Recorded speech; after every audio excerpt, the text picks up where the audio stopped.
On the evening of Wednesday, September 9th, 2009, 20-year-old Shelley Nance walked into her bedroom inside of her off-campus apartment in Dallas, Texas, and then shut the door behind her. Shelley liked the fact that once inside of her room, she would not need to speak to anybody. She preferred it that way. She settled down on her bed with her back propped against a stack of pillows, and then she took out her notebook and pencil and began to draw. Shelley spent most of her time drawing on a computer at the Art Institute of Dallas, where she was a second-year multimedia and animation student. But when she was by herself and just wanted to relax, she preferred just using pencil and paper. Tonight, Shelley began sketching a young woman who looked a lot like herself, slender with long flowing hair, and just the hint of a smile on her face. Shelley originally began drawing to escape the boredom of growing up in the tiny town of Elie, Texas, where she'd always been something of a loner. She even joked about that in her senior yearbook, choosing a biting quote to go with her picture. She wrote, "You laugh at me because I'm different. I laugh at you because you're all the same." But Shelley got so good at drawing that it actually changed her life.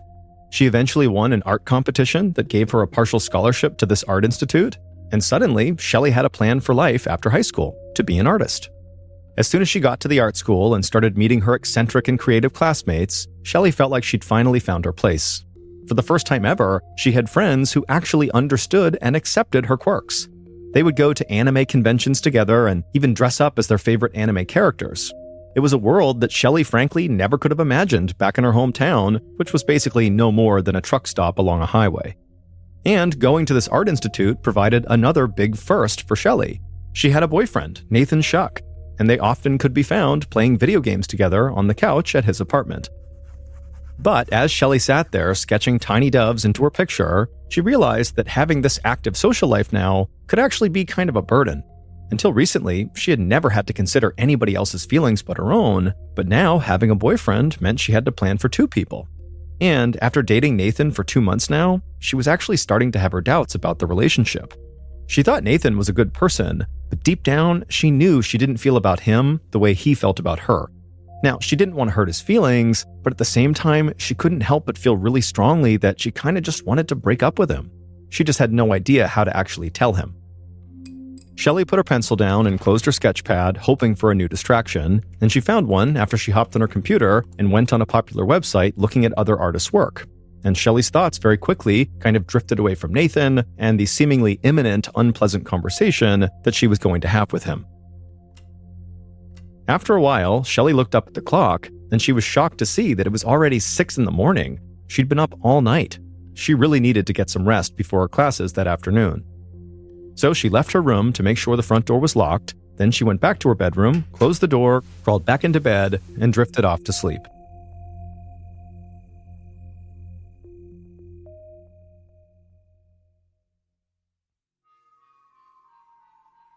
A little more than 24 hours later, at 7 a.m. on Friday, September 11th, Shelley's mother, Cynthia, woke up in a motel in Colorado. She and her husband were a little over halfway through their 22-hour drive to Yellowstone National Park, which was like their dream trip. While they raised their 3 girls, they barely ever left their small town in Texas. But now that Shelley, their youngest, was settled in college, they'd finally decided to take the plunge and go do this big trip.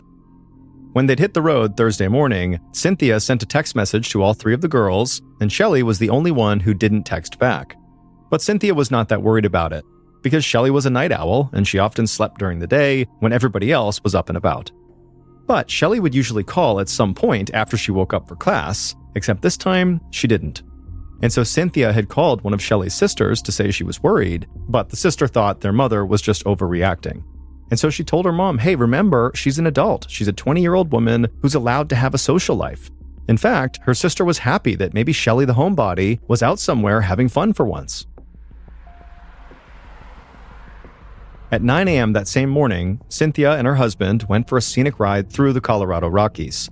But Cynthia barely noticed any of it, because she still hadn't heard from Shelley, and she just had this gut feeling that something was actually wrong. And so as they drove through this beautiful area, Cynthia grabbed her phone and called Shelley's school. A school administrator answered the call, but she sounded annoyed at Cynthia's request. She said they just didn't have the resources to send somebody out to check on every student who didn't call their parents right on time. Cynthia knew she was coming off like an overprotective mother, but she also knew it was completely unlike Shelley to ignore her messages for this long. So Cynthia practically begged the administrator to please check later that day and just see if her daughter made it to class. The administrator sighed and said she'd wait for a break between classes and see if someone could track Shelley down. Around noon that day, Shelley's roommate, Ashley Alvera, grumpily made her way up the stairs towards their apartment. Someone from the school administration had stopped Ashley when she was leaving class and asked her to just stop what she was doing and go back to her apartment and check on her roommate, Shelley, make sure she's okay. Apparently, Shelley's parents were looking for her, and she wasn't returning any calls or texts. But Ashley thought this request was totally ridiculous. Shelley's parents did not need to know where Shelley was 24/7. She was an adult. And so now Ashley felt like her time was being wasted. But nonetheless, she made it upstairs to the apartment, she unlocked the door, and walked inside. And once she was inside the apartment, she noticed the door to Shelley's bedroom was closed, as usual, and so she walked over and knocked, and she didn't get an answer. Then she called out Shelley's name, but she was met with more silence, so Ashley opened the door. And there in bed was Shelley, lying face down under the blanket. And so Ashley quickly went from feeling annoyed at this to now just feeling angry. She'd come all the way back to the apartment to check on her roommate just to find out Shelley had been sleeping all day. So Ashley walked over and kind of gruffly told Shelley, "Hey, wake up, your parents are looking for you." But Shelley didn't move. Ashley sighed and walked back over to the door and flipped on the light in the room, but when the lights were now on, Shelley didn't react. And so now, feeling sort of on edge, Ashley walked back over to the bed and gently shook Shelley, but Shelley didn't move. And also, Shelley's arm felt cold to the touch. And that's when Ashley just grabbed the blanket and pulled it back, and she saw Shelley's sheets were soaked in blood.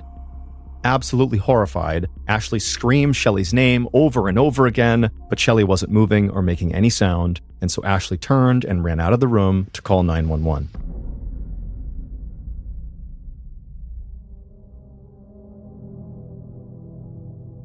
Not long after that 911 call, the school called Cynthia back and began to tell her what was going on. They told her her daughter had been found in her room, she was covered in blood, and then before the caller from the school could explain further, Cynthia's cell phone just went dead. The reception in the Colorado mountains where they were was terrible, and so she had just dropped service. And so Cynthia, who's heard this terrible thing about her daughter, began frantically trying to call back, but she just couldn't get any service. And so Cynthia shouted at her husband to turn the car around and keep driving until she got better phone reception. Her husband immediately did a U-turn and hit the gas, making the tires squeal, and then just as suddenly as Cynthia had lost service, she suddenly had service again. And so she screamed at her husband to stop the car so she could call them back. And so Cynthia, whose hand was now shaking, finally got through to the Art Institute and breathlessly asked them if her daughter was okay. And the woman on the other end said she was so sorry, but Shelley was dead. Police were investigating right now, but it appeared her daughter had been murdered. Cynthia and her husband just sat there in silence in the middle of nowhere, absorbing the worst news a parent can possibly receive.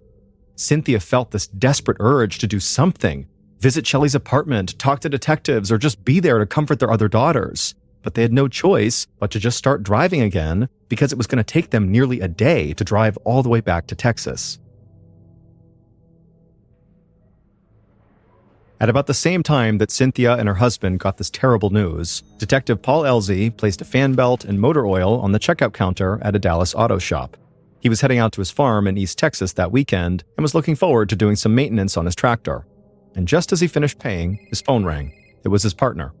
His partner said they had a murder to solve, and it was a tough one. A young art student had been stabbed to death in her bed with no witnesses, and so far, no evidence. Suddenly, Elie knew he was not going to be spending time at his farm. So he left the auto shop, got into his car, and drove across town to Shelley's apartment complex. Elie walked up the stairs to Shelley's apartment and stepped inside. And already it was flooded with evidence technicians who were dusting for fingerprints and snapping photos. Elie's partner greeted him and quickly got him up to speed. The victim's roommate discovered the body around noon, but she said she didn't know anything else because she'd been away at class all morning. Unfortunately, the technicians had not found anything useful so far. No fingerprints, shoe prints, or hairs near the body that could give police some clues to who the killer was. Detective Elie thanked his partner for the update and said he wanted to take his own look around the small apartment to see if anything stood out. Elie was a seasoned homicide detective with 36 years on the force. He saw each case as a challenge, a puzzle he would need to solve, and sometimes the pieces did just kind of fall into place. Inside the apartment, he noticed the TV and some other fairly expensive electronic equipment were still there. Also, the windows weren't broken, and there didn't appear to be any signs of forced entry. So this didn't seem like a robbery. More likely, Elie thought, the victim let the killer into their apartment, or the killer had a key. Elie walked into the bathroom next to Shelley's bedroom and realized why there was so little blood tracked around the apartment. He could see a spot of blood on the edge of the sink, as well as a few spots on the edge of the tub. The killer had clearly tried to clean themselves up after committing the murder, and so whoever killed Shelley had thought this crime through and potentially had really thought through how to get away with it. Elie then headed to the bedroom to look at the victim. Shelley was lying on her stomach on the bed in a shirt and underwear. Her back and neck were covered in wounds, and her long reddish-brown hair was now matted with dried blood. Elie had seen countless bodies over his long career, and he usually kept a very cool professional distance from the victims' lives, but he was not prepared for what lay before him now. The murder was gruesome, but that wasn't what unsettled him. It was Shelley herself. She was the same age as one of Elie's daughters, and he suddenly felt like he was looking at his own child lying there, covered in blood. Elie composed himself and leaned over the bed and looked more closely at the condition of Shelley's body. He couldn't even count the number of stab wounds in her neck and back, but there didn't seem to be wounds anywhere else, including her hands and arms. The lack of defensive wounds made Elie think that Shelley had not put up much of a fight against her attacker. Plus, all the blood seemed to be concentrated on the bed, while the rest of the bedroom looked basically undisturbed, as though Shelley never had a chance to get up. So maybe she was asleep when this happened. Shelley's clothes were still on and relatively undisturbed, making Elie think she had not been sexually assaulted as well. But looking at her battered body, Elie saw a killer that must have been filled with rage, and this rage-filled killer clearly had ready access to this apartment. And so the detective felt certain that Shelley must have been killed by someone she knew who must have had a very personal and serious problem with her. Later on that day, sometime in the afternoon, the medical examiner provided a more detailed picture of what actually killed Shelley. Both her carotid artery and her jugular vein, which are in her neck, were severed, and her esophagus and trachea had been punctured, as well as one of her lungs. And so Shelley had suffered multiple wounds that on their own would have killed her, but she had several of these fatal wounds. Yet beyond the savage attack on Shelley's upper body, there were basically no other injuries. Not only were there no additional stab wounds, the medical examiner also concluded that Shelley had not been sexually assaulted. And the killer left behind almost no obvious physical clues, except perhaps one. As the medical examiner was swabbing under Shelley's fingernails in hopes that maybe she might have scratched her killer, he spotted a blue speck under Shelley's left wrist. It looked like nothing more than a tiny piece of plastic, but it was the only physical evidence the killer seemed to have left behind. So he had sent it off to the lab to be tested. Detective Elie was interviewing Shelley's roommate, Ashley, at the police station when he heard a knock at the door, and one of the officers handed him the autopsy results. Elie stepped into the hallway outside of the interview room and quickly scanned over the report for highlights, and one finding jumped off the page at him. From the condition of Shelley's body, the medical examiner estimated that she had been dead for up to 24 hours by the time Ashley found her. Elie was startled. He had assumed that Shelley must have been killed no more than a few hours before Ashley found her, but now the medical examiner was saying that the murder most likely happened a full day earlier, sometime on Thursday, not Friday. And this cast the murder into a whole new light. And so Elie went back into the interview room with lots of new questions for Ashley. It dawned on Elie that if Ashley's story was to be believed, that meant Ashley had been living with the corpse of a roommate for the better part of a full day. Ashley had said that she and Shelley were really never friends, they were just roommates, and it wasn't uncommon for them to go days without seeing each other. In fact, Ashley had already told Elie that the last time she had seen Shelley was Wednesday morning before she'd left for class, so 48 hours before Shelley had been found. But despite that, Elie really just wanted to know where Ashley was all day on Thursday when she apparently didn't see her roommate at all. Ashley told him she'd left for class at 9 a.m. that day and then come back to the apartment at 3 p.m. And for the rest of the day, Ashley said she stayed at the apartment, eating dinner, doing homework, and then going to bed. Elie's eyebrows shot up, and he held up the autopsy results. And then he told Ashley that the report showed her roommate had been killed earlier than police realized initially. He told her that if what she was saying was true, she'd gone about her business in their small apartment for 18 hours with a dead body in the next room. How was that possible? But Ashley only seemed confused, like she couldn't quite process the information she had just been given. She said she really didn't know what he was talking about, but the detective thought that just wasn't good enough. Elie pointed out that the roommates shared a single bathroom, and that investigators found blood on the sink and in the bathtub. How could Ashley possibly have missed the blood? Didn't it make her worry about her roommate? At that point, Ashley began to cry. She did see the blood, but it was only a few spots, so she didn't think Shelley was hurt in any serious way. But still, Elie was not persuaded. He thought there was more going on here than Ashley was saying. So he asked her, was there any problem between them? Ashley insisted that they'd only had minor disagreements, just girl stuff, she said. The detective wondered what that meant exactly, and so he said, were they fighting over the same love interest or something? But Ashley swore that never happened. Shelley had a boyfriend, Neeson, and Ashley was not interested in him at all. In fact, Ashley said she had very little contact with Neeson, and she kind of liked it that way. Friends of hers told her that Neeson actually had a really bad temper. He apparently loved playing video games so much that if something went bad for him in the game, he would just totally lose his cool and explode.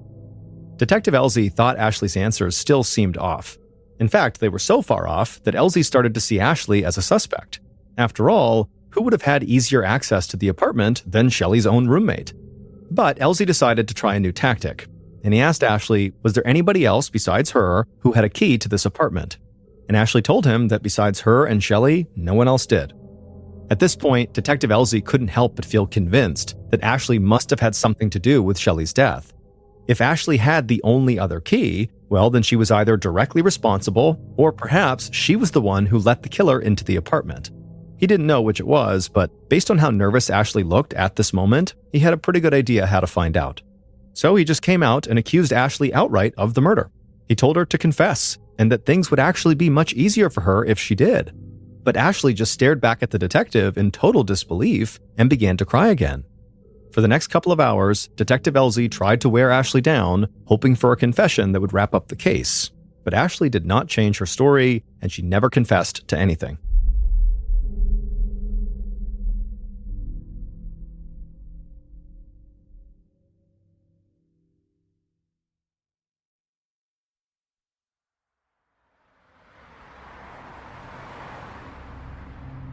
By Saturday, September 12th, after an excruciating, mentally torturous journey, Shelley's parents finally arrived back in Texas and went to meet with Detective Elie. When they came into the station, Elie thought they looked like they hadn't slept the entire drive back, and he knew they were obviously grieving. But he did need to talk to them right now regardless of their condition. Their answers could be the key to finding out who killed their daughter. And so the first question he asked them was, were there any problems between Shelley and her roommate Ashley that they were aware of? Her parents seemed surprised by the question. They said their daughter and her roommate Ashley weren't exactly good friends, but they certainly didn't have any major problems that they knew of. Elie followed up by asking if they could think of anyone who might want to hurt Shelley. Did she have any enemies? But her parents said that Shelley had always been a bit of a homebody who kept to herself, and because she didn't really go out much, there wasn't any drama in her life and very little opportunity to make enemies. Cynthia said that of their 3 daughters, Shelley was the easiest to raise. She never drank alcohol or did drugs, stayed out late, or got into trouble. After that, Detective Elie asked them what Shelley's boyfriend, Neeson, was like. Shelley's mom said they'd never met him since they'd only been dating for a couple of months. The only thing Shelley had said about Neeson was that her dad probably wouldn't like him, but it was just because he had a lip piercing and tattoos. However, Cynthia did tell the detective that a couple of weeks ago, Shelley had called her to ask how to break up with her boyfriend, Neeson. Cynthia had given her some advice, but after that, she had no idea if Shelley actually had broken up with him or not. Now, Elie needed to know whether Shelley had followed through and ended that relationship with Neeson. If the guy had a hot temper, as Shelley's roommate claimed, a bad breakup, in theory, could be enough to send him into a rage.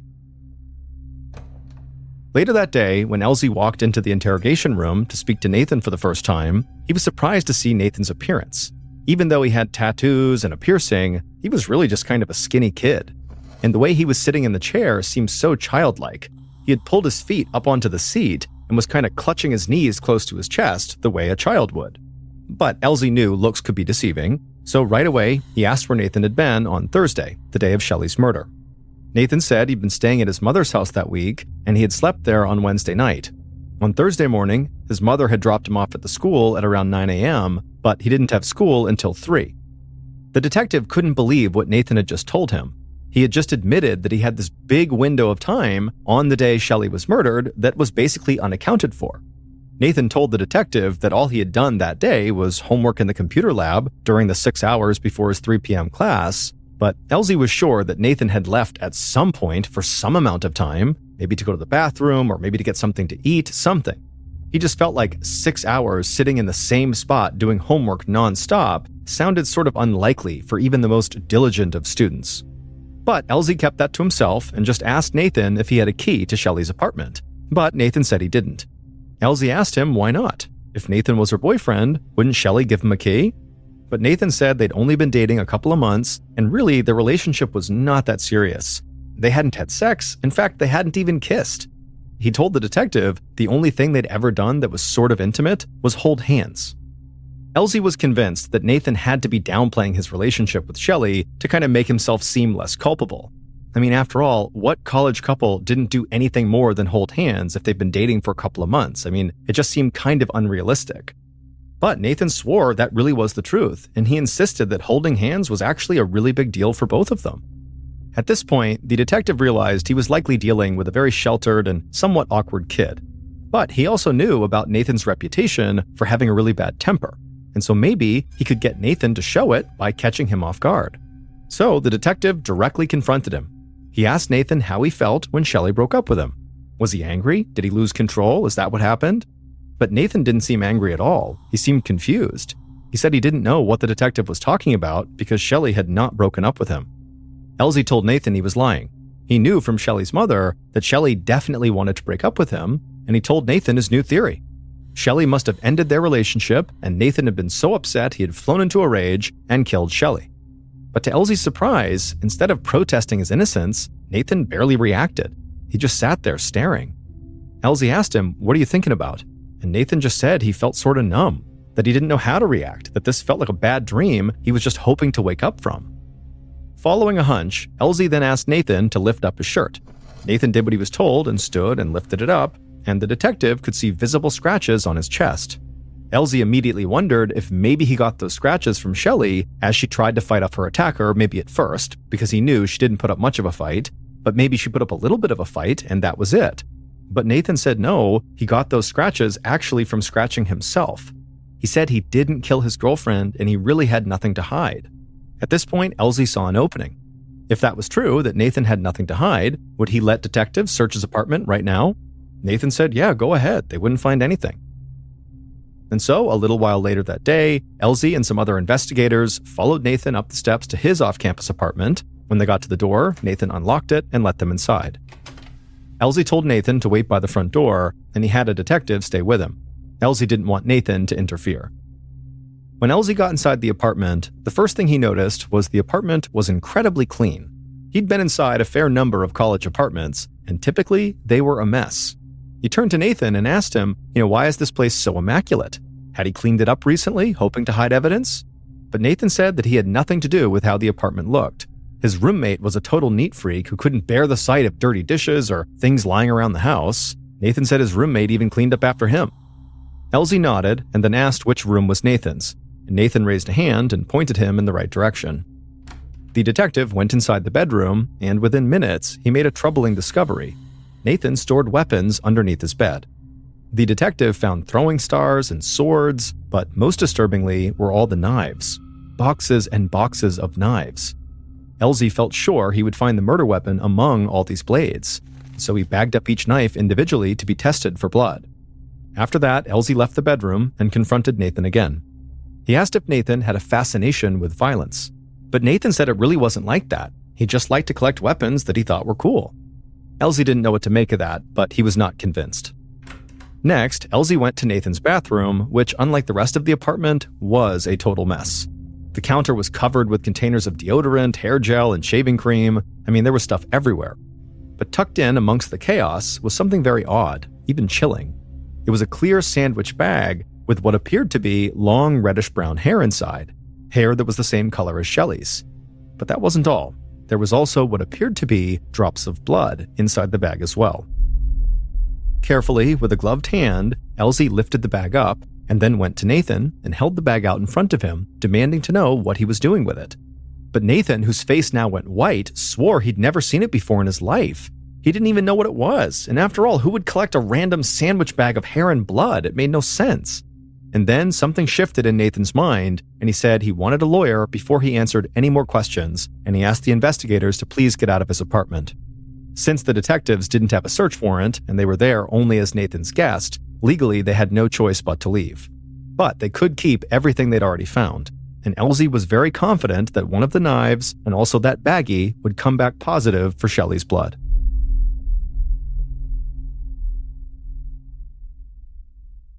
On Friday, September 18th, so a week after Shelley's body had been discovered, the school held a memorial service for her. When Shelley's parents got there, they were touched to see that Shelley's beautiful art was on display. Shelley's mother, Cynthia, was also moved by just how many people had come out to celebrate Shelley. She never thought her quiet, introverted daughter would have such a large group of friends. It was a small comfort, but a comfort nonetheless, that Shelley had meant something to so many people. Then, a young man with a lip piercing and tattoos approached Cynthia. He introduced himself as Nathan, Shelley's boyfriend. He told her he wasn't sure if he should be speaking to her, but he just wanted her to know how sorry he was that Shelley had died, and then he held out his hand for her to shake it. But Shelley's mother couldn't do it.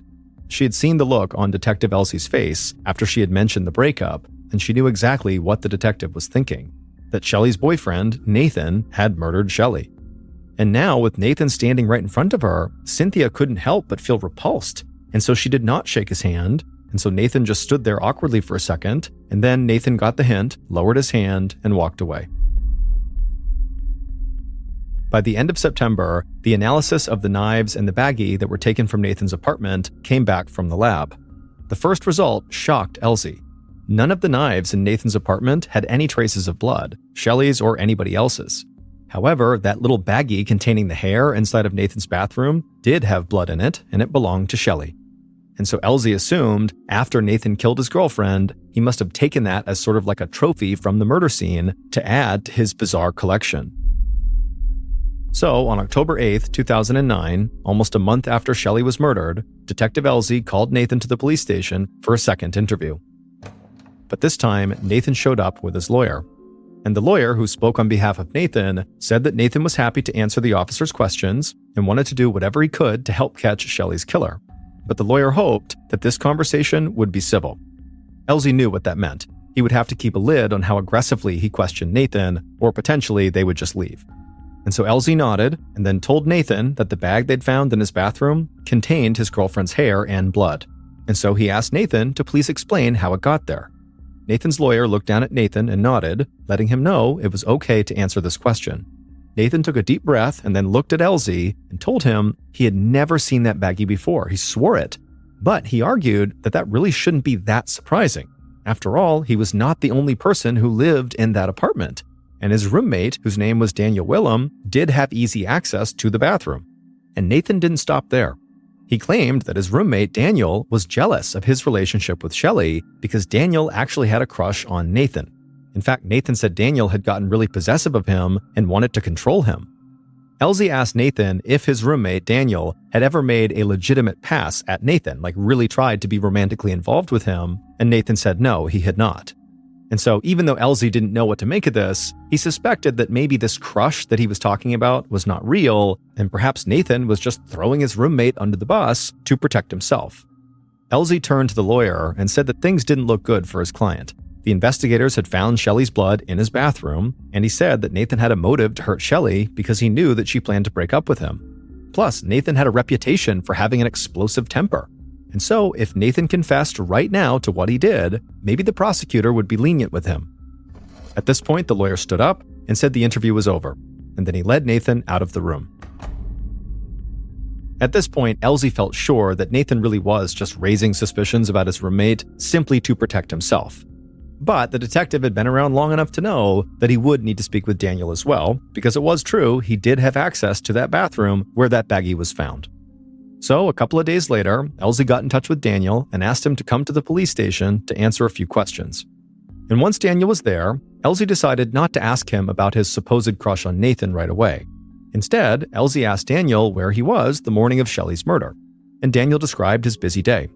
Daniel said he went to Starbucks to grab a coffee, and then after that, he drove to the lake to take some photographs for school, and then he went to Walmart to pick up some soap and hair dye, and then after that, he'd gone to a friend's apartment to work on an assignment. However, that friend wasn't home.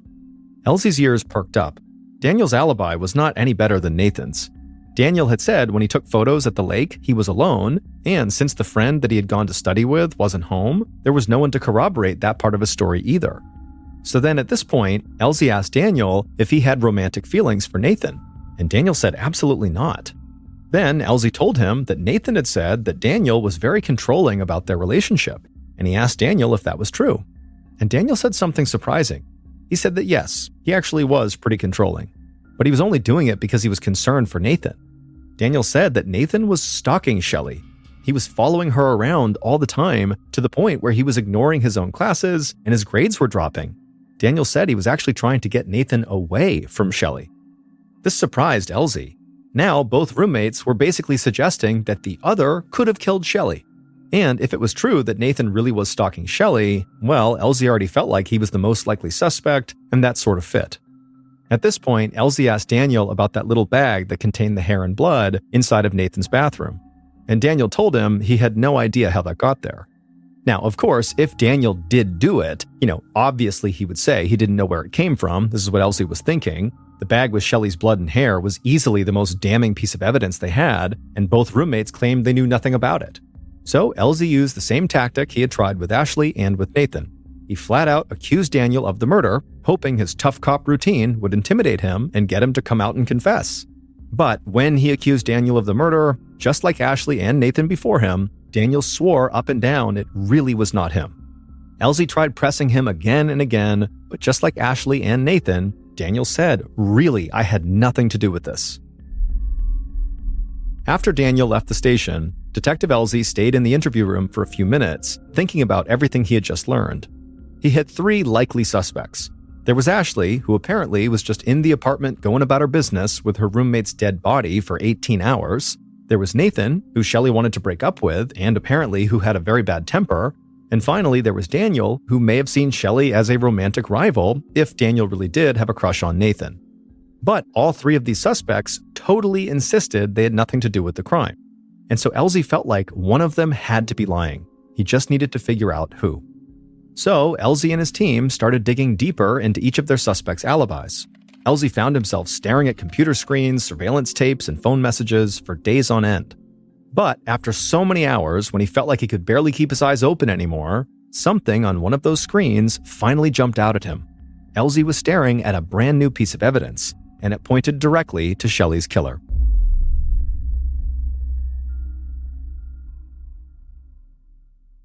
On November 4th, almost 2 months after the murder, police moved in to make an arrest, and Elsie had a very clear idea of what had happened to Shelley.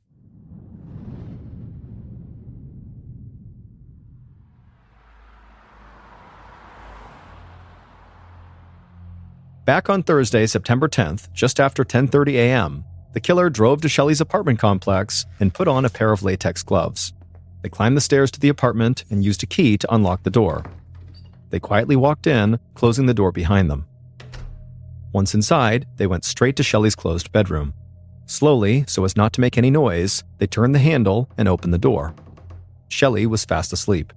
The killer slowly walked to the bed, pulled out a knife, raised it up, and then brought it down into Shelley's neck. And then before she could scream, the killer stabbed her again and again and again. The killer stabbed Shelley 42 times in the neck and back before they finally stopped and stepped away from the bed. Shelley would die without ever waking up. After the attack, the killer went into the bathroom. There, they climbed into the bathtub, took off their bloody clothes, and put them into a bag, but in the process, they got spots of blood on the edges of the tub. Then the killer went to the sink and rinsed the last of the blood off their hands, never taking their gloves off. The killer then got dressed in the fresh clothes they brought along. Then they left the apartment, closing and locking the door behind them. When Detective Elsie looked into the 3 alibis of the 3 suspects, initially it seemed like they all checked out. Ashley had been in class, Daniel really had gone to Walmart, and Nathan was in the computer lab for 6 long hours. But while Ashley was in class, something strange was happening. She was getting a near constant stream of text messages asking where she was and if she was home. Elsie believed these text messages were the murderer trying to make sure the house was empty except for Shelley. And the person who sent all those text messages to Ashley was Nathan's roommate, Daniel. Then, when investigators studied surveillance footage from Daniel's trip to Walmart on the morning of the murder, Detective Elsie caught something crucial. Daniel had purchased hair dye, just like he said, but he also purchased blue latex gloves. And the crime lab determined that the material from the brand of gloves matched that little blue piece of latex that had been found on Shelley's wrist. From there, Daniel's alibi fell apart. Surveillance showed he left Walmart at 10:12 a.m., but police could find no evidence that he went by a friend's apartment like he claimed he had. Police then began to look into whether Daniel's story about his roommate Nathan stalking Shelley was actually true, but it turned out if anybody was stalking and obsessed with Shelley, it was actually Daniel. Lots of his own friends said he disliked Shelley because she was dating Nathan, and Daniel was really interested in Nathan to the point where it seemed like he was romantically interested, despite the fact that Daniel denied that. And then also, Daniel would apparently send these aggressive text messages directly to Shelley sometimes, openly disapproving of her and Nathan's relationship, further making it seem like his motive for harming Shelley was because he wanted Nathan for himself. The last piece of the puzzle for Detective Elsie was figuring out how Daniel got into Shelley's apartment. Elsie discovered that Daniel had once borrowed Ashley's car keys, and that gave him the opportunity to make a duplicate of her and Shelley's apartment key, which he then used on the day of the murder.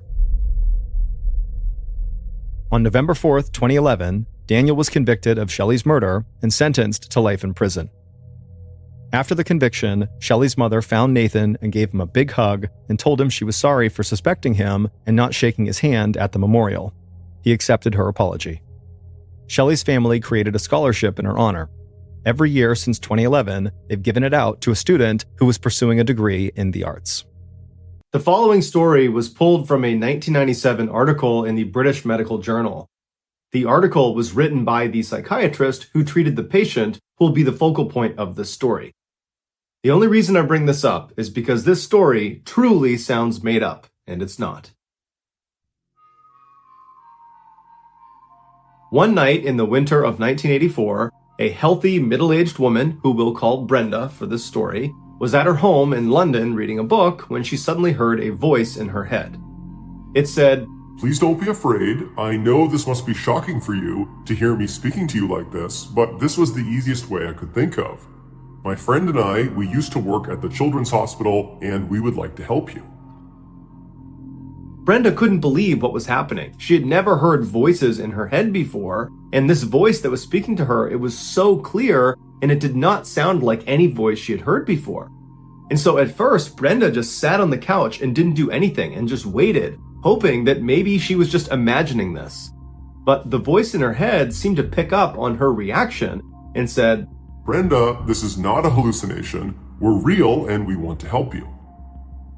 Brenda did not believe it was real. She believed she had just lost her mind.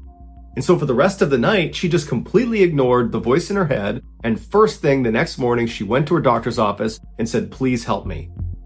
The doctor referred her to a psychiatrist, and so she went over to the psychiatrist's office, and after they performed an evaluation of Brenda, they said, "Look, I don't really know why you're hearing these voices. There's no clear medical explanation for why." And so Brenda was ultimately diagnosed with something called functional hallucinatory psychosis, which basically means Brenda was hallucinating, but there was no clear reason why. The psychiatrist began treating Brenda with an antipsychotic drug as well as with supportive counseling. Over the next couple of weeks, as Brenda diligently took her medications and went to her appointments, the voices eventually stopped. And so Brenda went into her psychiatrist's office and she said, "Doc, you've saved me. The voices are gone. I'm so happy." And the psychiatrist would later recall that Brenda was visibly relieved. It was obvious that she was not making this up, that she really believed that she had these voices and now they were gone. And so after Brenda left the office, she actually went on vacation with her family outside of London just to celebrate the fact that she had not, in fact, lost her mind. But while she was away on holiday, she started hearing the voices again. And this time, they told her she had to get back to London as soon as possible because there was something terribly wrong with her. And they gave her a very specific street address that she was supposed to go to seek treatment. And so Brenda is horrified that the voices are back in the first place, but what she's really scared about is that maybe there's some truth to what these voices are telling me. Maybe there is something wrong with her. And so Brenda ran to her husband and she explained what happened, and he was very reassuring and said, look, honey, you should just totally ignore the voices again. There's probably nothing wrong with you. Just try to relax and have a nice vacation. But Brenda could not relax. She could not ignore the voices because they were constantly telling her, you need to leave, you need to go back, there's something wrong with you. And so finally, Brenda convinced her family to end the vacation early, and they headed back to London. And as soon as they got there, Brenda made her husband come with her, and they drove to the street address the voices had given her. And when they got to this very specific location, they found themselves standing in front of the brain scan unit of a London hospital. Brenda and her husband were totally shocked, but before they could even react to what they were looking at, the voices in Brenda's head came back, and they told her, you need to go inside and you need to request a brain scan for 2 reasons. 1, there's a tumor in your brain. And 2, this tumor is causing your brainstem to swell. At this point, Brenda was so scared that this information might actually be true that despite what her husband was saying, she went right inside the brain scan unit and she requested the scan. And when they asked her, who's the doctor that referred you over here? She said, I don't have one. Then she ultimately told them that, well, there are voices in my head that told me to come over here and get this scan. Now, the doctors at the brain scan facility were not totally like, get out of here, but instead they said, look, this is a very expensive scan. We can't just let you in here and get a scan because the voices told you to. We need a clinical reason to do it. We need a doctor's note saying you need this scan. And so they turned Brenda away, and Brenda now is just a complete wreck. She ends up calling her psychiatrist and she explains the situation about getting this address and being told to get this brain scan. And after a few minutes of hearing her story, her psychiatrist says, okay, you know what? I will call over and I will get you an appointment to get a brain scan because I want you to be at ease. And it seems like this is probably the only way we're going to be able to do that. And so after this conversation, the psychiatrist got in touch with this hospital and he requested the brain scan for Brenda. And about a month later, Brenda went in, she had the scan done, and sure enough, she had a brain tumor and her brainstem was swollen. The doctors couldn't believe it because Brenda was showing absolutely no signs of having this condition. And so they told her that, well, you can just wait and see what happens. This might not have any effect on you. And so you can just wait to see if you get symptoms eventually. Or we can go in and do the surgery and remove this tumor. But of course, doing brain surgery comes with some very significant risks. After thinking it over with her family, Brenda decided to go with immediate surgery. And after telling her doctors as much, the voices in her head told her that she had made the right decision. A couple of days later, Brenda went in and her surgery was a huge success. After she regained consciousness in the recovery room, the voices spoke to her. They said, we are pleased to have helped you. Goodbye. After that, Brenda never heard the voices ever again, and she never had any complications from the surgery or from the tumor. And to this day, the medical community still has no idea who those voices in her head really were.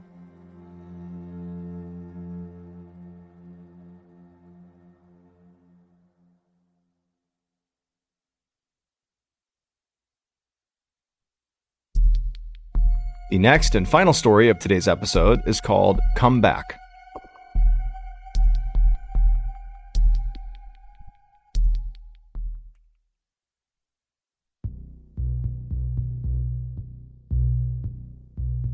Late one afternoon in December of 1986, a woman named Shanti Singh was sitting on her bed cradling her toddler son, whose name was T2, as he threw a huge temper tantrum. T2, who was 3 years old, had already been throwing this tantrum for about 30 minutes at this point, and it didn't seem like anything Shanti did was getting him to calm down. In fact, honestly, it just seemed like T2 was getting worse and worse by the second. And Shanti knew her son's constant wailing must be annoying her neighbors in the little rural village in northern India where they lived, but again, Shanti just felt like really there was nothing she could do. After all, this was not a typical toddler tantrum. T2 was not throwing this tantrum because he lost a toy or was fighting with his siblings or something. No, the reality was Shanti and her husband had no idea why T2 was throwing this tantrum, because T2 threw these tantrums all the time for seemingly no reason, and nothing they did would get him to stop. He would just start throwing these crazy fits, and he would only stop when he was ready. Now, Shanti and her husband had taken T2 to the local doctor, and he'd been examined, and the doctor said, look, I think your son's just fine. I can't find anything wrong with him. So whatever's causing him to be so upset, it's got to be psychological. Shanti grabbed her son and tried to give him a hug and kiss to get him to calm down.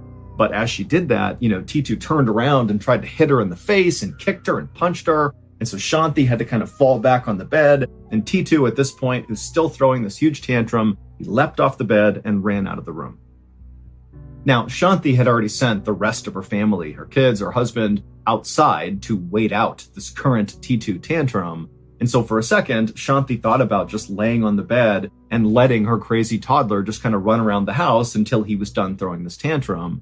But as Shanti was laying there on the bed, practically crying from frustration, she heard a plate break in the kitchen. And so she jumped up and ran into the kitchen, and there was T2 looking down at the ground where there was a shattered plate on the ground.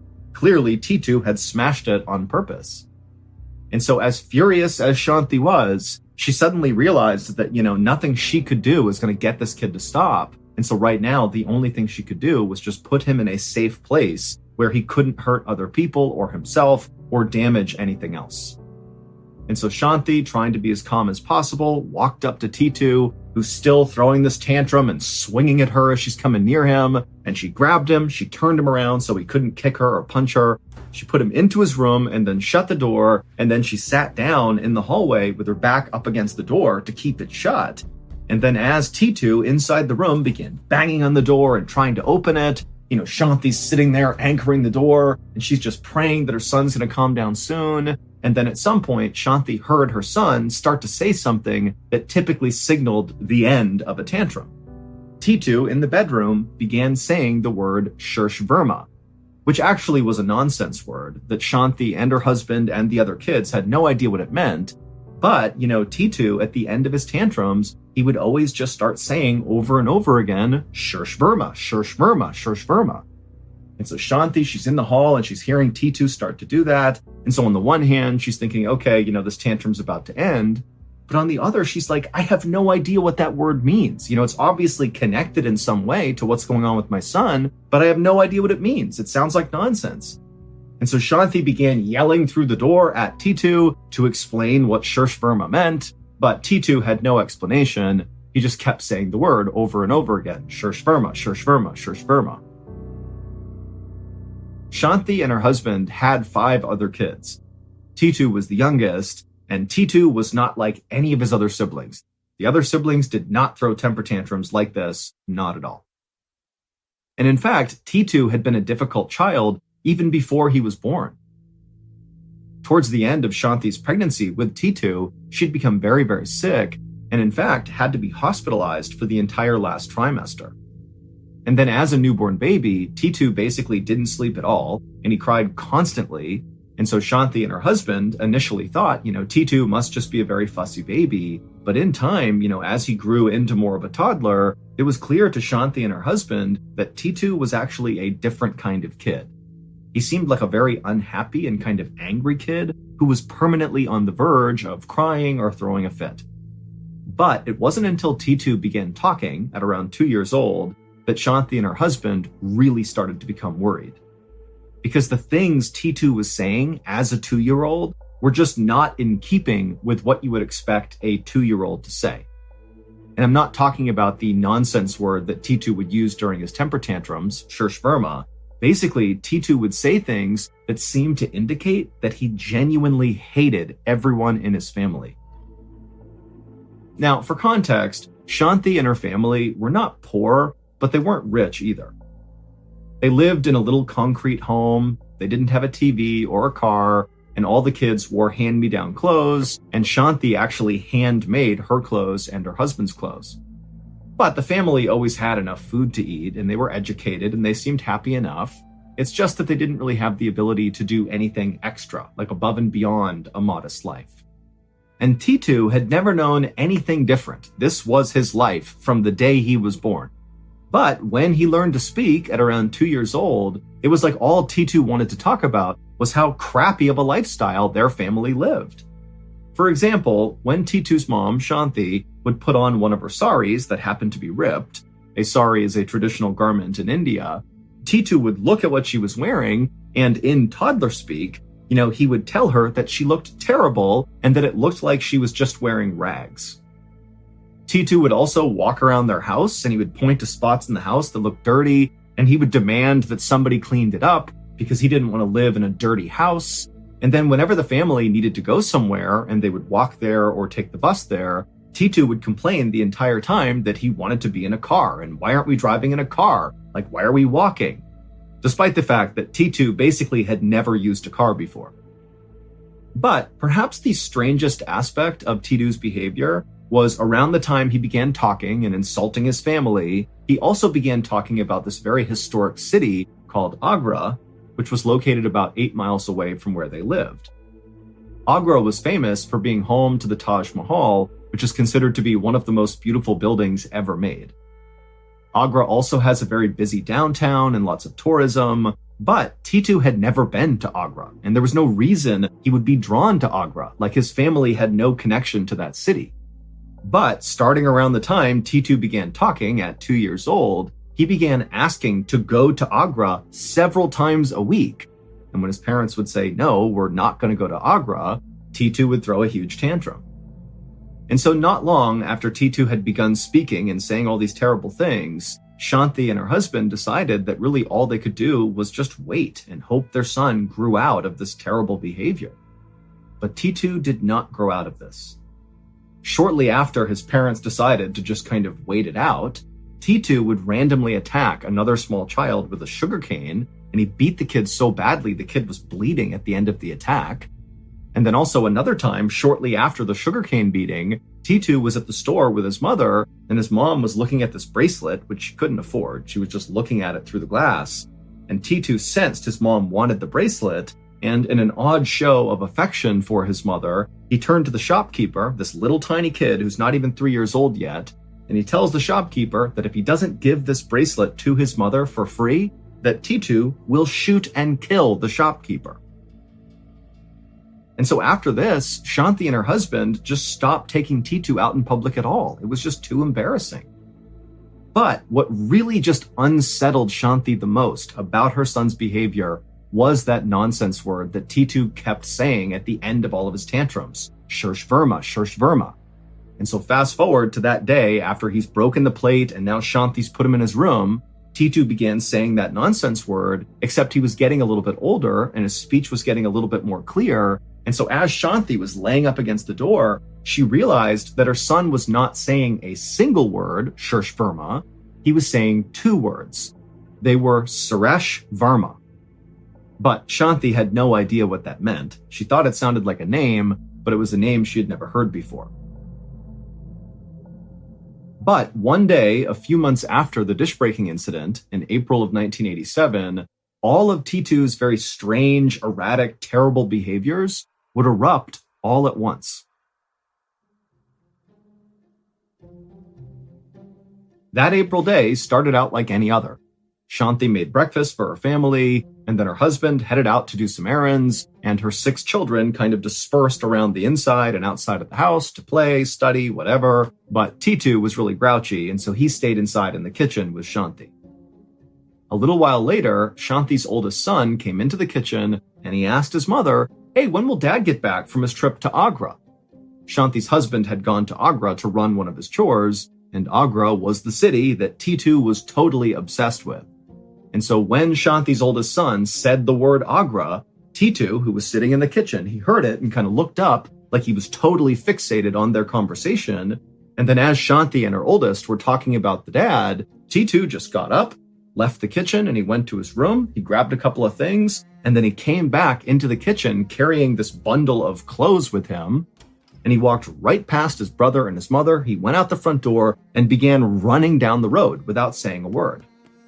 Remember, this is like a 3-year-old child. This is not a teenager. This is a little kid. And so Shanti and her oldest son, they kind of watched in shock as T2 ran off down the road. And for a minute, neither of them did anything. And then it was like they broke out of their trance, and the oldest son just turned and began running out of the house to catch up with T2.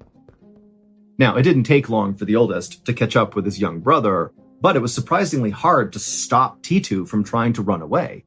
He fought back as hard as he could to keep his brother from pulling him back to the house. And then when the older brother got T2 back inside, Shanti looked at her older son and she saw he had a black eye from where T2 had just hit him. And when Shanti turned to T2 to try to get him to apologize to his brother for hitting him, she saw T2 was completely inconsolable. He was throwing a huge temper tantrum. He was on the ground kicking and flailing and screaming at the top of his lungs. And so Shanti and her oldest son knew there was no hope in getting him to calm down. He was deep into one of his tantrums. And so Shanti and the oldest just basically restrained T2 so he couldn't hurt himself or one of them or damage anything. And for a while, as they held him to the ground, T2 just continued to scream and flail and throw this fit. But eventually he did kind of calm down and he began saying Suresh Verma over and over again. But then he began talking about something that he really hadn't brought up before that stood out to Shanti and her oldest son. T2, in addition to saying periodically Suresh Verma, also began talking about some radio store in Agra. And T2 kept saying, why didn't Dad bring me to the radio store? Why didn't he bring me? And so as Shanti is listening to her son, she suddenly thinks, you know what? This is my chance. He's being so specific about this radio store. Maybe this is my opportunity to lean in and learn what the heck is going on with my kid. And so once T2 fully stopped his temper tantrum and Shanti and her oldest could finally let go of him, once T2 had left the room, Shanti turned to her oldest son and she told him to go to Agra right now. Just go there and look for a radio store or something. Look for anything that could be a clue to what's going on with T2. He obviously has some fixation with the city. Just go, look around, see if you can find something. So the oldest son left the house and he went to one of his friends' houses who had a car, and together they drove into Agra. Now, Shanti had no idea if her oldest son's trip to Agra would produce anything useful, but she figured, she's got nothing to lose. A few hours later, when Shanti's oldest son returned from Agra, he came into their home with a very serious look on his face. And right away, Shanti could tell, clearly, he's discovered something. And so Shanti asked her oldest son, tell me, what did you learn? What happened in Agra? And the oldest son, he looked down for a second, then he looked back at his mom and he just said, tomorrow, we're going to have visitors.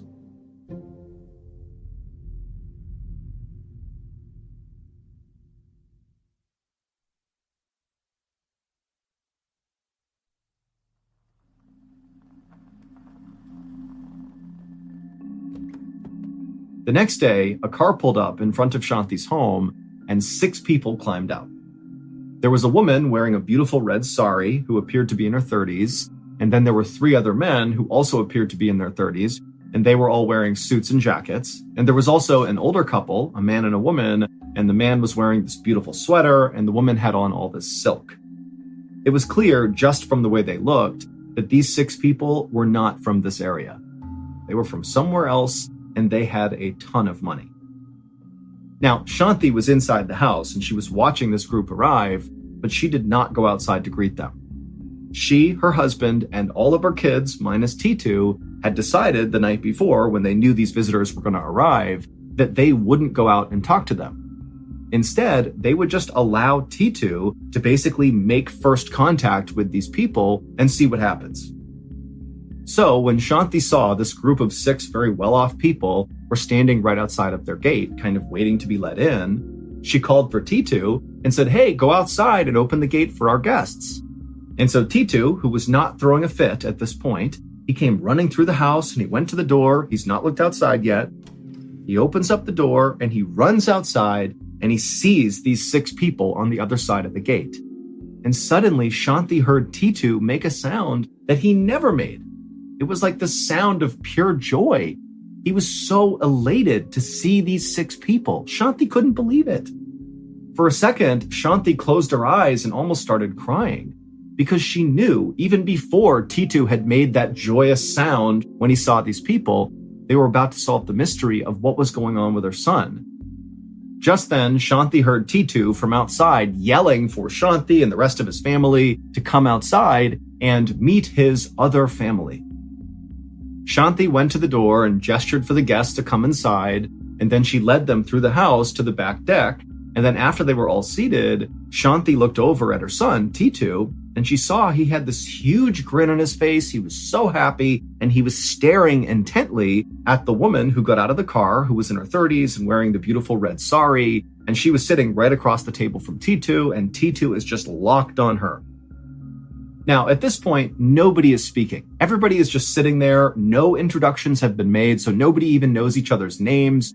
And in this kind of tense and awkward silence, T2, who again is just staring at this woman in red, he eventually breaks the silence, the 3-year-old child, and he asks the woman in red to come sit next to him. And so the woman in the red sari, she does what he asks and moves over and sits next to the toddler. And then T2 looked up at her and he smiled and he said, "Do you know who I am?" And the woman, she's looking down at him and she said, "No, I don't." And T2 would look back up at her and he would say, "I know who you are. You're Uma." And at this, the woman in red, whose name really was Uma, she gasped. She had no idea how this kid knew who she was. But before she could even say anything, T2 continued. And he said to her, "Hey, do you remember when we went to the fair with Ranu and Sanu and I bought you those sweets?" And at this, the woman in the red sari, Uma, she had this new look come over her face. Instead of looking like she was just kind of shocked and appalled that this random kid knew who she was, now it was like a look of shocked recognition as she's looking down at T2, like she suddenly understood what was actually going on. And at the same time, T2's mother, Shanti, was watching this happen and she was kind of piecing together what was really going on here. And suddenly she realized she needed to check something. And she got up and she ran out of the room and she came back with scissors. And without saying anything, Shanti went straight to T2. She pushed his head to the side, exposing his right ear, and she used those scissors and began cutting all the hair off his head that was kind of drooped over his right ear, kind of exposing the right side of his skull. And as the hair on T2's head fell to the ground, exposing more and more of the right side of his head, all the adults watching just gasped. And the whole time, T2 was just smiling.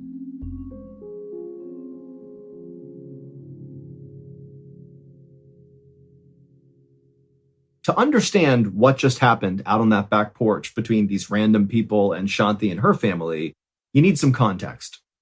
So here's what happened when Shanti's oldest son was sent to Agra to go investigate and look for clues that could explain what was going on with T2.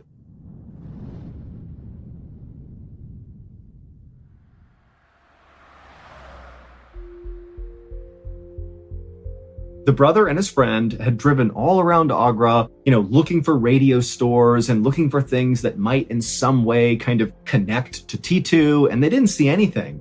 But at some point, they drove past one of the many radio stores in Agra, and the name of this radio store immediately stood out to the brother and this friend.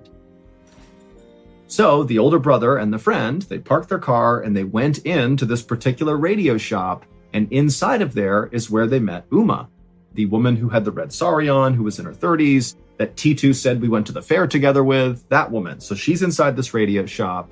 And when the older brother asked Uma how this radio shop got its name, that was when things began to fall into place for this older brother about what was going on with T2. Uma would tell the older brother that this radio shop actually belonged to her husband, except 3.5 years ago, he was murdered. He was shot and killed. And so she had been running the shop ever since. And Uma said she had considered changing the name of the shop, since taking it over, but she just couldn't bring herself to change it because the shop's name was actually based on her husband's name.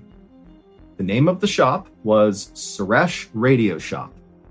Her husband's name was Suresh Verma, the two words that T2 would say all the time at the end of his tantrums. Suresh Verma, Suresh Verma. That was Uma's husband. And it would turn out the details of Suresh's death matched up in a very bizarre way with T2's birth.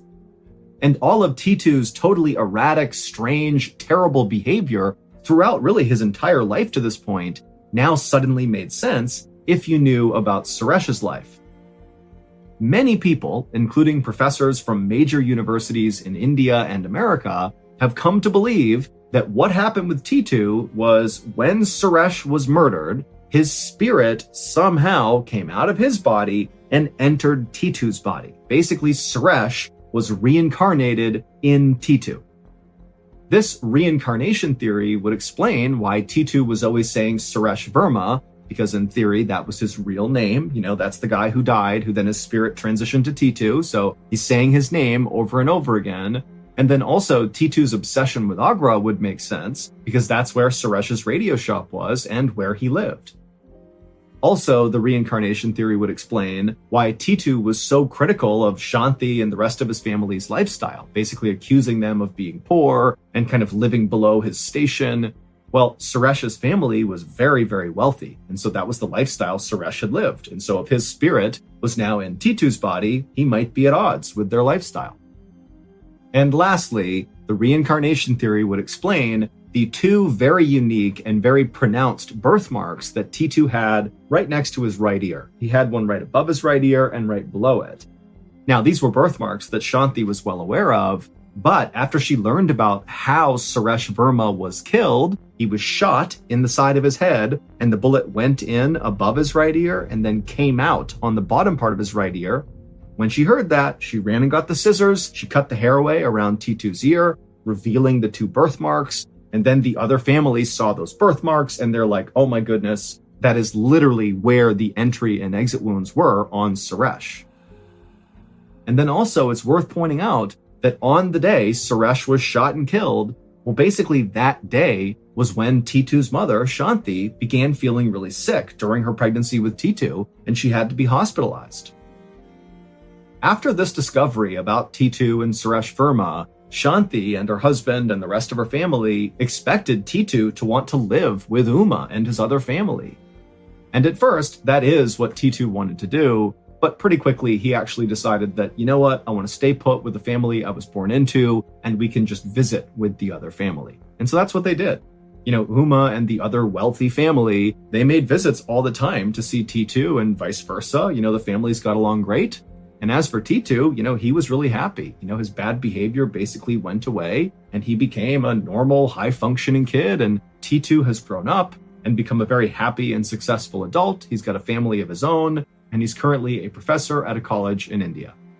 In 1971, a 19-year-old Irishman named Willum began studying physics and computer science at a university in Belfast, Northern Ireland.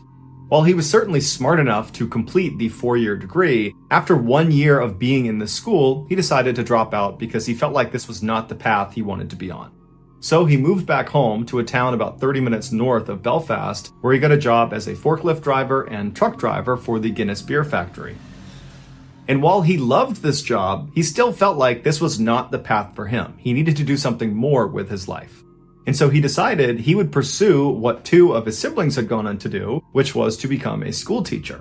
He had always admired his school teachers growing up, and he idolized his 2 siblings that had become teachers, and so it felt like the right fit.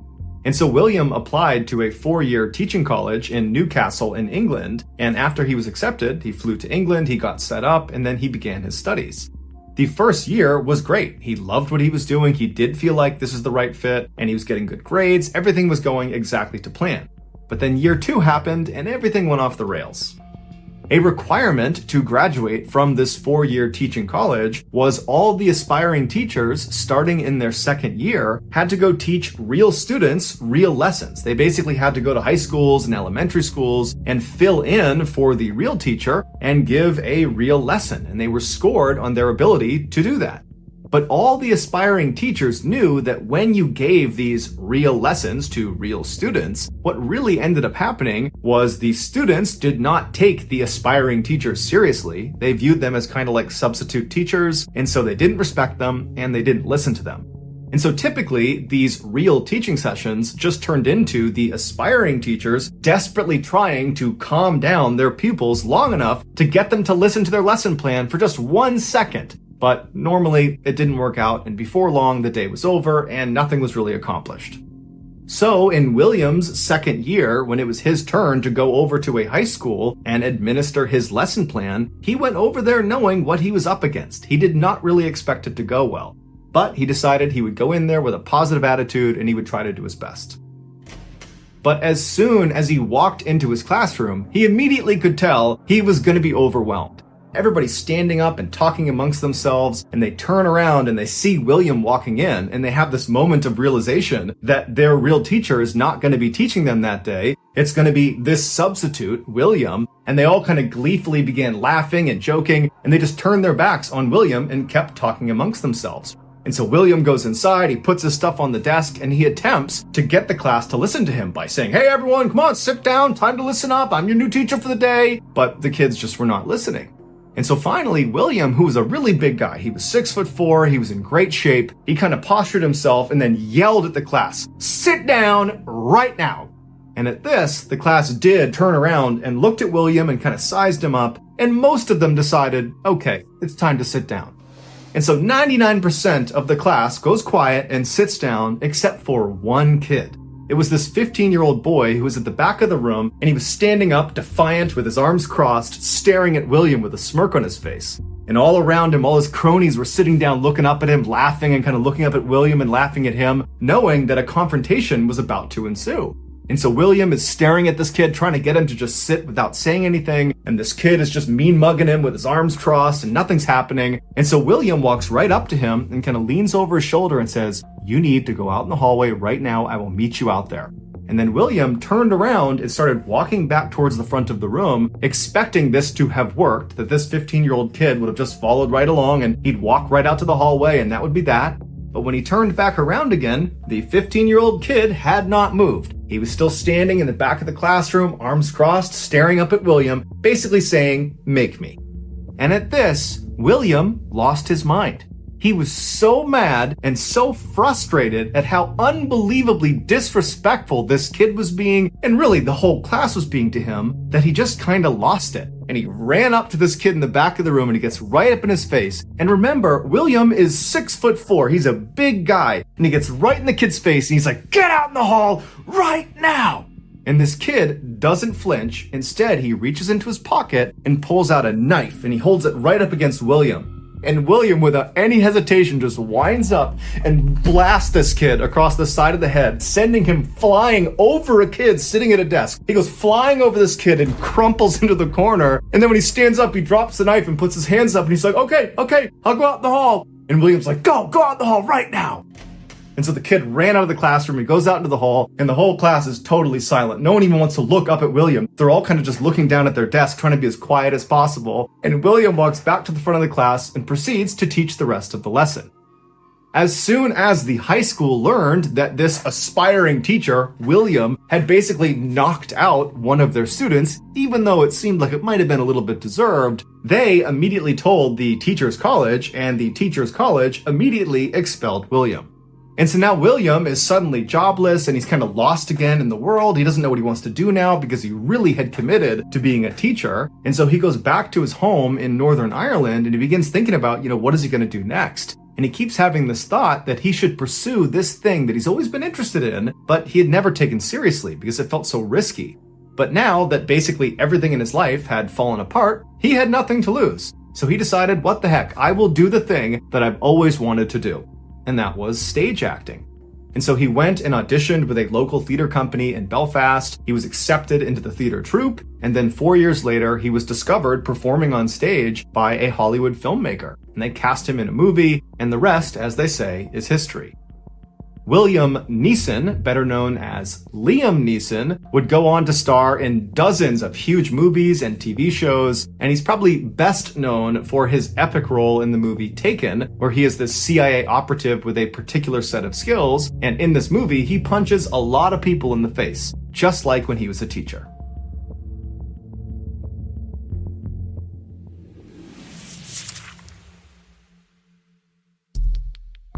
Our next story is called Crash.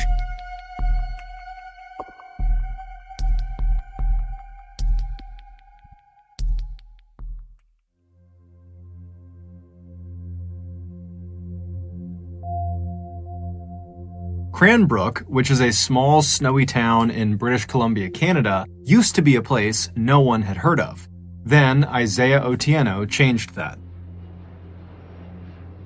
In 2006, an 18-year-old smiling young man named Isaiah Otieno stepped off of a plane in Cranbrook and began making his way toward the baggage claim. As he walked, everyone in the airport stopped and stared up at him. Isaiah was 6'9" tall, and he was from Kenya, making him easily one of the most unique people in all of Cranbrook. Isaiah, who was the son of a Kenyan politician, had worked really hard to earn his slot at the local university, called the College of the Rockies. His plan was to use that degree to get a great job so he could help support his family back in Nairobi. Not long after the first semester of Isaiah's freshman year had started, he was not only flourishing academically, but also socially. His big smile and his charm and his incredibly good manners had earned him many friends as well as the nickname the Gentle Giant. But the person Isaiah most closely bonded with while he was in Cranbrook was another student named Isaac Hockley. Isaac, in addition to being a student at the College of the Rockies, was also a passionate photographer and actually worked part-time for the local newspaper as a freelance photographer. Isaac and Isaiah had briefly met in late 2006 at their campus's billiard halls when they were both playing pool, but that interaction had not made them friends. What had cemented their friendship and made them very, very close was one night in early 2007, Isaiah had gotten a job as a bouncer at a local bar because he's 6'9", and so he was the bouncer. And Isaac had come to that bar, not to see Isaiah, just to go to the bar. And so Isaiah's at the front, he's checking people in, and then he hears this commotion in the bar behind him, and he turns and he sees Isaac is getting attacked by this huge guy that's way stronger than him, who looked like he was the aggressor in the fight. And so without any hesitation, Isaiah turns and just starts galloping into the bar. He's leaping over chairs, he's leaping over tables, and he jumps into the fray, and he fought off Isaac's attacker. And so after the dust settled, Isaac was so thankful for Isaiah, even though Isaiah kind of downplayed it and acted like it was no big deal. But either way, the experience totally bonded these two very different people, and after that, they became totally inseparable. Over the next couple of semesters, the pair would often go off on long rides outside of Cranbrook into the mountains and the forests, and they would just chat. Isaiah would talk about what it was like to live in Kenya and how he was really here to try to be successful like his father. And Isaac would talk to Isaiah about his passion for photography and what it was like growing up in Canada around Cranbrook. On one very memorable drive, the pair were driving at night along this kind of winding road that went through a forest when all of a sudden a moose leapt onto the road and blocked their way. And so Isaac at the last second had to swerve to avoid the moose. But ultimately, they did not get into an accident and it was just a close call. So Isaac was totally fine. He had kind of recovered within seconds of getting past the moose, but Isaiah, who was in the passenger seat, was totally shaken up by it. And when Isaac started talking to Isaiah about why he was so shaken up, because after all, they are fine, they did not get into an accident, Isaiah would admit that he wasn't shaken up because they almost got into an accident. He was shaken up because he saw a moose. He didn't know moose existed, and so seeing this enormous creature suddenly in the middle of the road right in front of them just had totally spooked him. And so after this, Isaac loved to bring this story up as a way of kind of making fun of Isaiah for his fear of moose, but it was totally in a loving way, and Isaiah would always laugh right along with him. But despite how well everything was going in both Isaiah and Isaac's lives to that point, everything would come crashing down in 2008.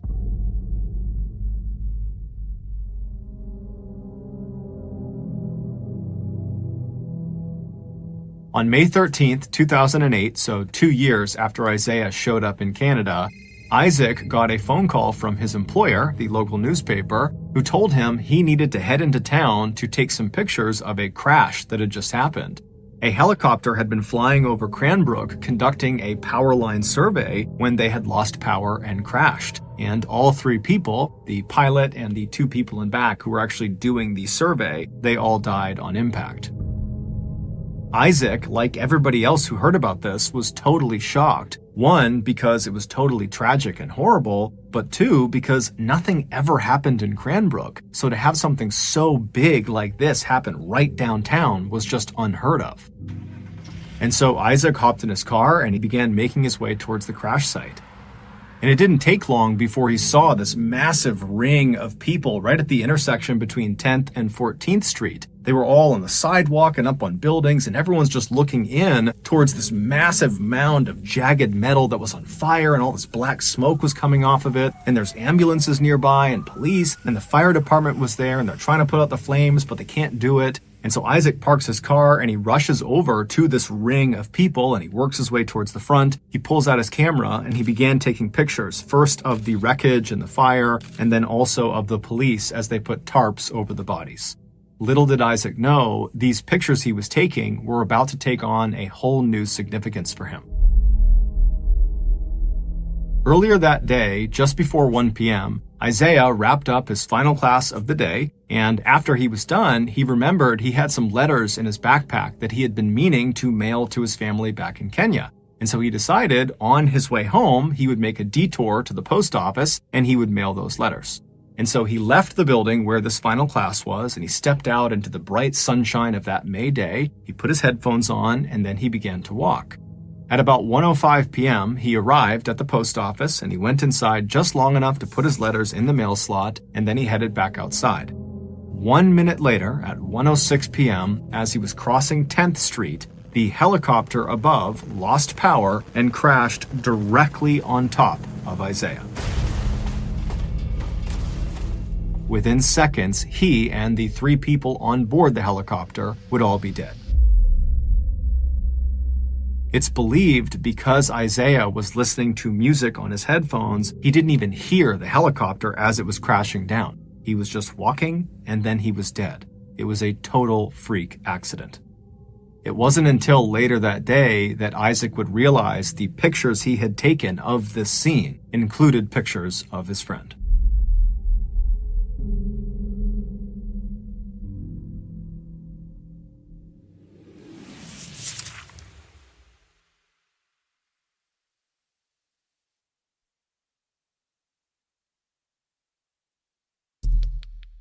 The next and final story of today's episode is called Wires Crossed.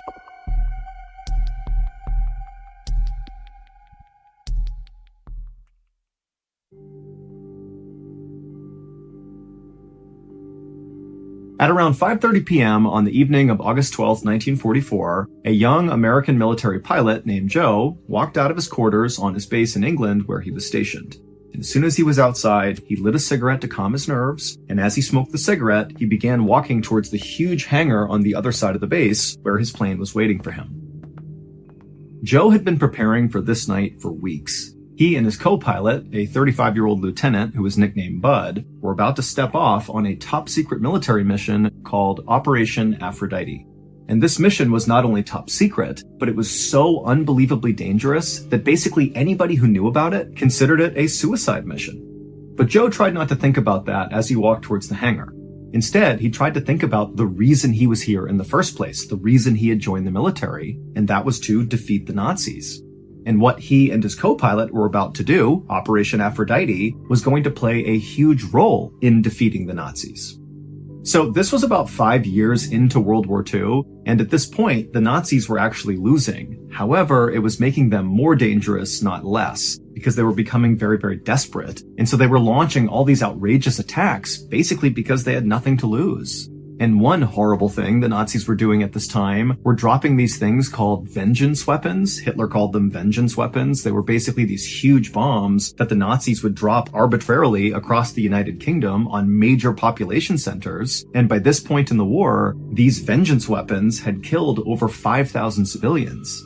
And at this exact moment, like this night, as Joe was walking towards the hangar, the Nazis had a stash of vengeance weapons aimed directly at London. That was going to be their next target.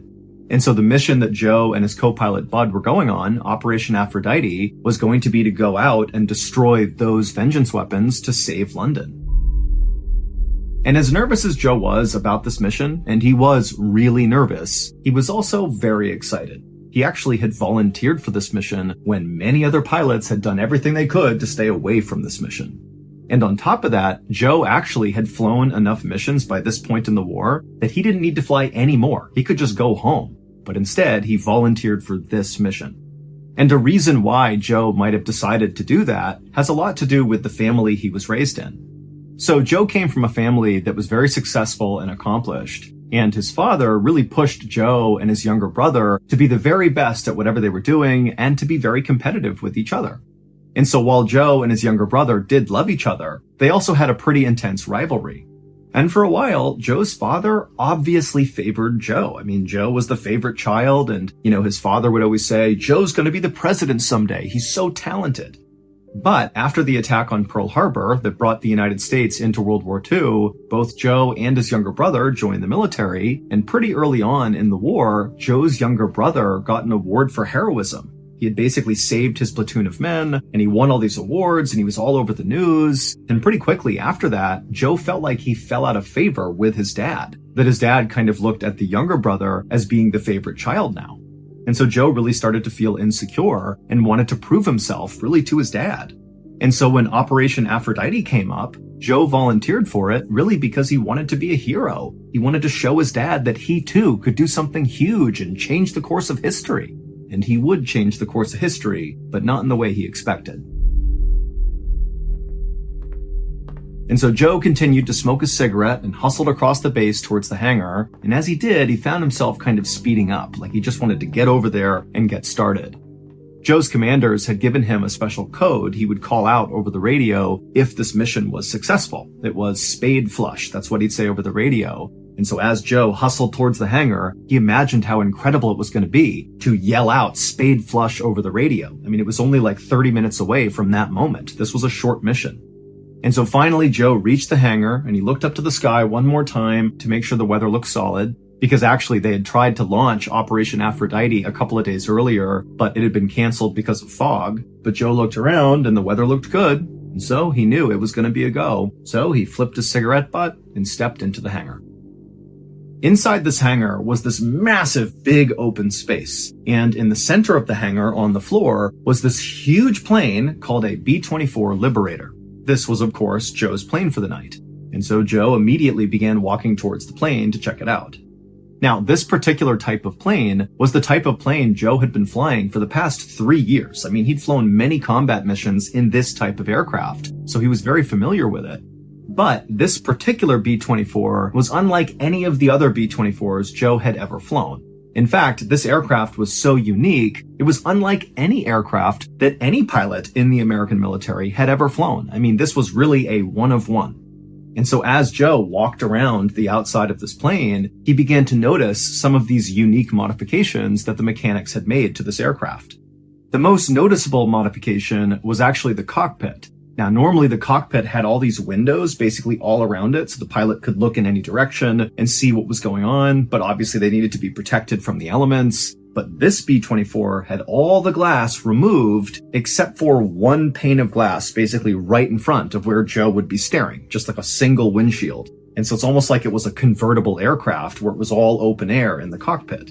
And the reason for this change is because Joe and his co-pilot, during the course of this top secret mission, Operation Aphrodite, they would have to jump out and parachute to the ground. And so by having this all open, it would allow them to do that much easier. And then another big modification to the B-24 is the guns that were normally located on the outside of the aircraft were gone, and they were replaced by broomsticks painted black to look like guns at a distance. But the visible changes to this particular B-24 were nothing compared to the massive changes that were hidden inside this aircraft. Because the top secret part of Operation Aphrodite was really this particular plane. The plane was not really a plane, it was more like a huge flying bomb. The military's mechanics basically hollowed out the entirety of this plane, removed everything inside of it that was not absolutely vital, and they replaced it with explosives. 10 tons of explosives. Like, this is an unbelievable amount of explosives. A few minutes later, at around 5:55 p.m., Joe and his co-pilot Bud, who by this point had come into the hangar, finished doing their exterior inspection of the aircraft, and then they climbed into the cockpit, with Joe taking a seat in the pilot's seat and Bud sitting in the co-pilot's seat. And even though the evening was cool, both men were visibly sweating.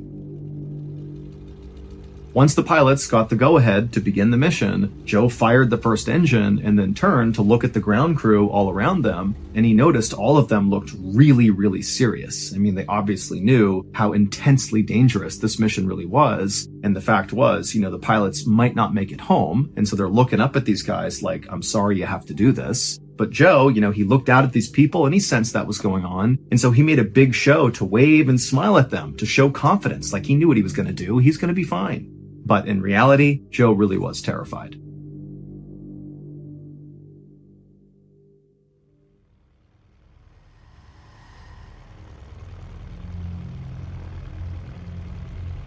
By 5:59 p.m., Joe had all 4 propellers spinning on the aircraft, and so he released the brake and began taxiing out to the runway. And as they bumped along, Joe and Bud became really aware of just how heavy this aircraft was from all the explosives. I mean, every bump, this plane is lurching up and down and really creaking and making lots of noises. I mean, this was sketchy. Finally, Joe went full speed ahead, and he and Joe went tearing down the runway, and at some point, the plane did get lift, and it took off into the air. And then just up ahead of him were 6 other planes that had just taken off moments before, who were going to escort Joe and Bud to their target area. Once Joe got the plane to its cruising altitude, he and Bud kind of relaxed for a second and began preparing themselves for what was going to happen next. They had about 15 minutes of just kind of casual flying before the real work of this mission began.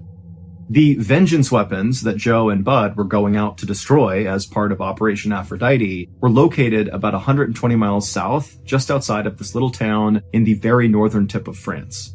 But destroying these weapons would not be as simple as just Joe and Bud flying over top and releasing all their explosives and flying back home.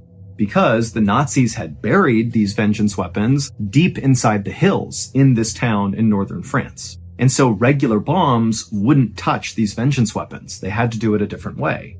And the way they were going to do it was Joe and Bud were going to fly their plane directly into the hills. And the way they would do this is they would fly their plane as close to the target area as possible, at which point one of the other pilots that were in the escort planes would take remote control of the B-24 flying bomb. And then once they had remote control, Joe and Bud, who no longer needed to do anything, they would jump out and parachute to the ground. And then the pilot who was remotely flying this now vacant B-24 flying bomb, they would just set it on autopilot to crash into the hills.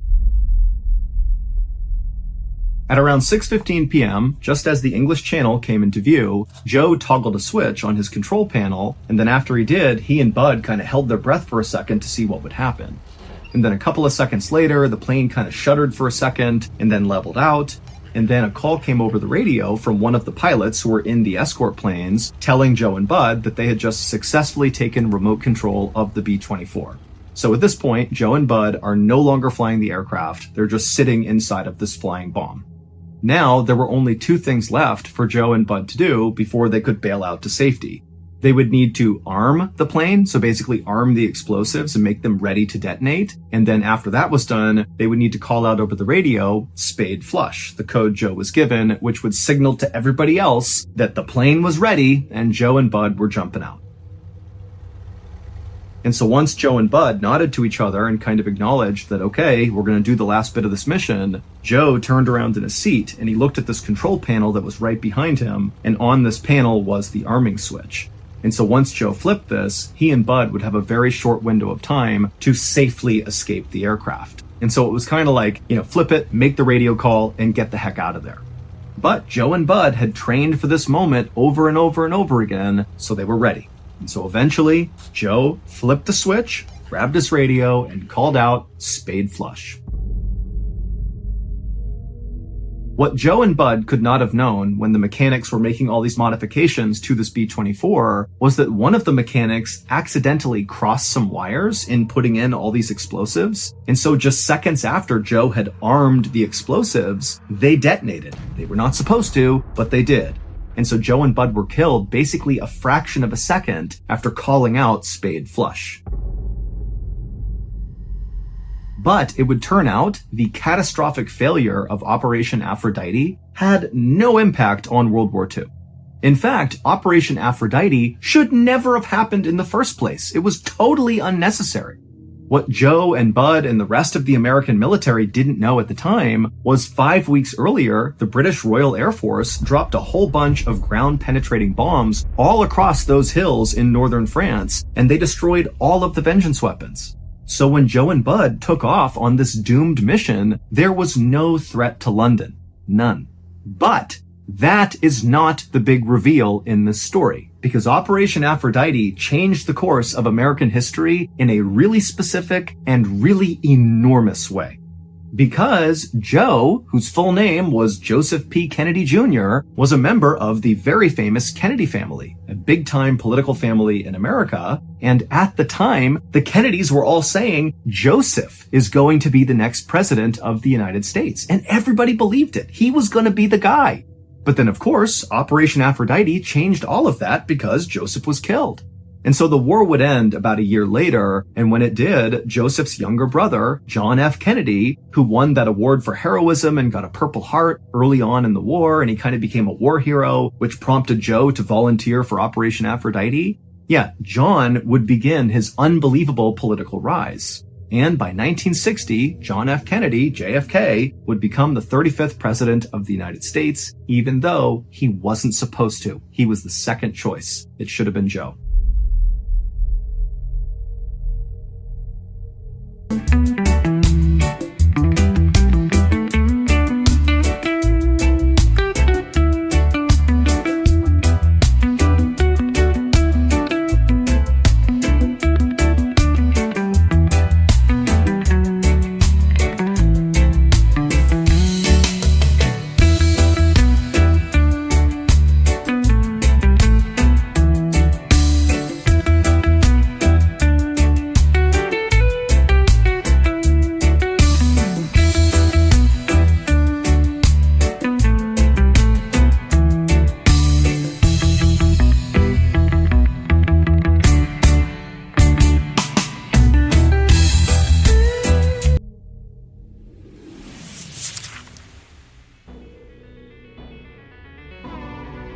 Thank you for listening to the Mr. Ballin podcast. If you enjoyed today's stories and you're looking for more bone-chilling content, be sure to check out all of our studio's podcasts, not just this one, but also Mr. Ballen's Medical Mysteries, Bedtime Stories, Wartime Stories, and Runful.